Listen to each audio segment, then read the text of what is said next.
காளிகாம்பாள் கோயிலுக்கு ஸ்ரீஎம்எஸ் ஐயா போற போது பிரகாரத்துல அந்த பாட்டை எழுதிருக்கு. ஐயோ, யார் எழுதினதுன்னு போட்டிருக்கான்னு கீழே போய் பார்க்கிறாரு. ஆண்டவன் பிச்சைன்னு கீழே போட்டு, ஆண்டவன் பிச்சைன்னு ஒரு வாக்கியக்காரரை பத்தி நான் கேள்விப்பட்டதே இல்லை. யார் அது? அது உண்மையிலே ஆண்டவன் பிச்சை என்கின்ற ஒரு பெண். அந்த அம்மாவினுடைய பேரு மரகத அம்மாள் என்பது அந்த அவங்களோட பேரு. அவங்க எப்படி அந்த பாட்டை எழுதினாங்க? அவங்க ஸ்கூலுக்கே போனதில்லை. அந்த பாடல் எப்படி வந்தது அவங்களுக்கு? போய் கேட்குறாங்க. அந்த அம்மா சொல்லுது, அந்த கால வழக்கப்படி 9 வயசுல திருமணம் பண்ணி வச்சிருக்காங்க மரகத அம்மாளுக்கு. பிரசவம் நடந்திருக்கு. அந்த காலத்துல உங்களுக்கு தெரியும், பிரசவ அறைன்னு தனியா இருக்கும். அந்த அறையில அந்த அம்மா இருக்கு. கூட துணைக்கு ஒரு மருத்துவச்சி இருக்காங்க.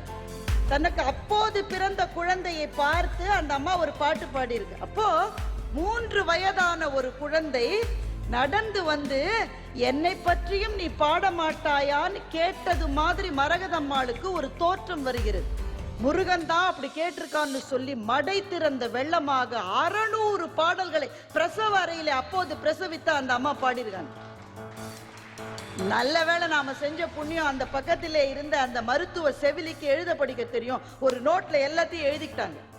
வெளியில இந்த மாமியார்காரி சத்தம் போடுறாங்க, இனி ஒரு பாட்டு பாடினேனாக்க காலை உடைச்சிடுவாங்க. அந்த எழுதப்பட்ட அந்த நோட்டை அப்படியே தகர பொட்டியில போட்டு மேல போட்டுட்டு அதுக்கு பிறகு 22 வருஷங்கள் அந்த அம்மா புதுசா ஒரு பாட்டு கூட பாடவே இல்லை.